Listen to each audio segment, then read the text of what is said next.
Simple lang naman ang aking pangarap, ang tayo ay lumipad at maglaro sa ulap. Nais ko lang na may makita kang nakangiti, ang makapiling ka sa bawat sandali. Lahat ay gagawin, lahat ay susuungin, lahat haharapin, lahat ay... Mga kamotorista, papasok kami dito sa Erskine View Carmona Paragliding. So ito yung daan papasok doon. So yun yung mga kasama natin mga kamotorista. So titingnan natin yung mga sumasakay sa parachute. Yan, tingnan natin yung mga yung lugar ng paragliding. So ito yung papasok. So makikita niyo yung mga kamotorista, ito yung Dabilan Road. So ito yung along the highway do sa bundok ng Dabilan Road. So makikita niyo, and then ito yung baba. And ito yung papasok dito sa paragliding. So hindi masyado pansin kasi ganito yung area niya. Parang masukal yung lugar, puro sagingan. Pero tingnan natin sa dulo kasi nandun yung area ng paragliding. So, hirap lang ng daan. Ayan.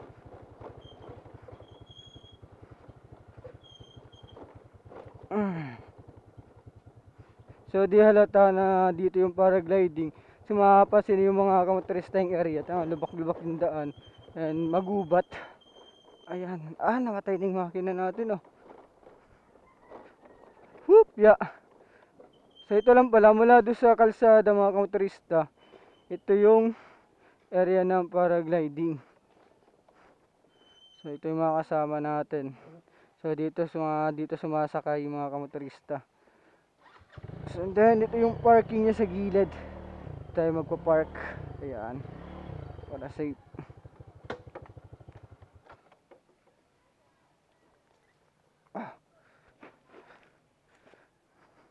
So yan, ito yung entrance mga kamotorista papasok dito sa paragliding. Makikita nyo dyan ay yung tarpaulin, paragliding, Erskine View. So ito yung area nya. So yung entrance.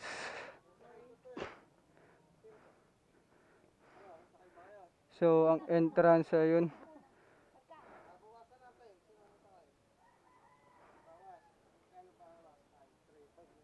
Magkano daw? 3.5.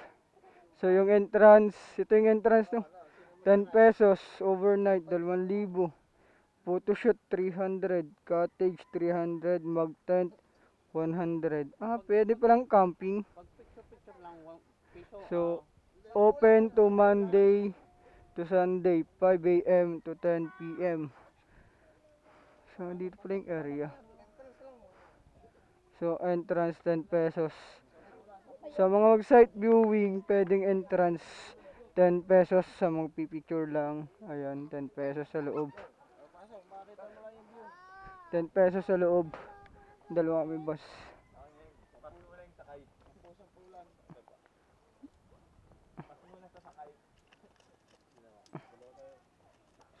Sampo. Naptayo ng 10. Uy, wala na laman. Bus, dalawa kami. So yun mga turista, 10 pesos kapag entrance dito, papasok lang for picture taking. Ito yung area ng paragliding. Ayan, dami nagpapalipad. So may tindahan din dito, ayan, dami saging. So for merienda to, may tindahan dito sa area na to. And dito yung area na nagpapalipad. So dito yung paragliding area. So makikita natin ay mga nagpalipad na kanina. So ito yung pinaka view mga kamotorista. Ito yung parachute. Tapos ito yung pinaka area mga kamotorista. Nandun yung Dabilan Road na kung saan tinatayuan mga kamotorista dati ng mga ganyan doon, mga street foods. So simula sa dulo na yun hanggang doon dati. So ngayon sabi pinasara na daw yung area na yan. So yung baba nito ayan, bakahan, daming baka sa gilid. So damuhan. And dito nagpapalpad sa area na to. Ito yung parachute, oh. So mapapansin natin, ang liit ng mga lubid. Grabe, ang liit lang pala ng mga lubid. Pero ang tibay niya sa ere, no?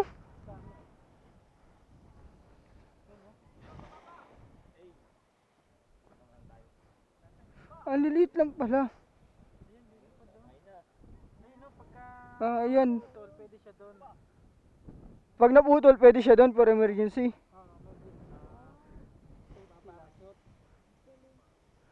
Ito, kamotorista may sasakay. Ayun, oh. Panoorin natin kung paano sumasakay at lumilipad dito.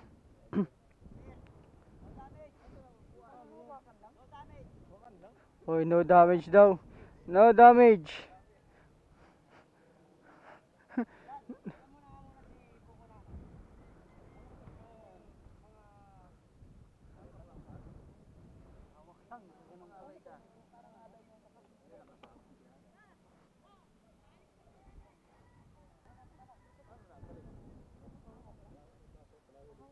Ang liliit lang ng tali niya, no?